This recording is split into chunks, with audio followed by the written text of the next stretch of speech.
안녕하세요. 피부건강설계 생기한의원 부천점 한방아니비누 피부과 전문의 한창희 원장입니다. 갑자기 기온이 이렇게 확 떨어지는 겨울철에는 히터를 틀게 되면서 뜨겁고 건조한 바람에 노출되기 쉽습니다. 따라서 건조해짐에 따라 피부 질환이 악화되는 경우가 굉장히 많고 특히 얼굴이 좀 붉어지게 되는데요. 안면 홍조인지 주사피부염인지 지루피부염인지 여드름인지 헷갈리기가 정말 쉽습니다. 그래서 환자분들이 많이 여쭤보시는 얼굴 피부 질환 위주로 추려와 봤는데요. 여드름인지 주사피부염인지 헷갈려요 하는 질문이 굉장히 많습니다. 주사피부염 중에서도 구진 농포형 주사피부염과 여드름은 육안적으로 정말 구별이 어려운데요. 여드름은 피지낭에 피지가 보이면서 염증을 유발하기 때문에 이렇게 압출했을 때 여드름 씨앗, 피지 덩어리가 나오게 되지만 주사피부염은 혈관이 확장되면서 염증이 유발되는 거기 때문에 농포를 압출했을 때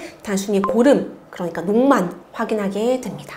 아이고, 지루피부염인지 주사피부염인지 헷갈려요 하는 질문입니다. 마찬가지로 둘 다 얼굴 피부에 생기는 질환이고 붉어지는 발적이 특징이기 때문에 비슷해 보일 수 있는데요. 지루피부염은 얼굴의 발적과 함께 노랗고 하얀색의 각질, 그러니까 인설이라고 하는 그런 것들이 붙어있는 것들이 특징입니다. 피지샘 기능 이상이 원인이 되며 얼굴뿐만이 아니라 피지샘이 같이 발달한 부위인 두피, 가슴 등 쪽에도 함께 생기는 경우가 많습니다. 하지만 주사피부염은 얼굴 피부 혈관 기능 약화가 원인이 되며 모세혈관 확장과 발적, 그리고 위로 치받는 열감이 굉장히 특징적입니다. 라이트를 비추어서 얼굴 피부를 세심하게 살폈을 때 실핏줄이 늘어난 것이 육안적으로 확인되기도 합니다.